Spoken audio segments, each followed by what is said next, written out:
Welcome to the Tech Egg. Don't get scrambled. Enjoy the video. In this video, I will explain how to make pickle meat, step by step. First, select a suitable cut of pork, like a shoulder or belly, and ensure it's clean and dry. Next, you'll create a curing rub using a generous amount of salt, some sugar, and your preferred curing spices. Apply this mixture all over the meat, making sure it's well coated. Then, place the meat in the refrigerator for about 3 to 5 days to allow the curing process to begin. Now, let's prepare the flavorful brine that will transform your pork. In a large pot, combine several cups of water with about 1 cup of pickling salt, half a cup of brown sugar, and your favorite pickling spices like bay leaves, peppercorns, and mustard seeds.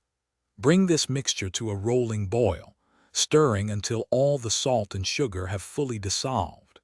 It's crucial to let the brine cool completely to room temperature before you use it.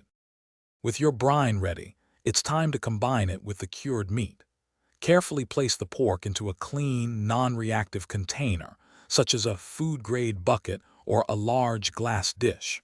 Pour the cooled brine over the meat, ensuring it is entirely submerged.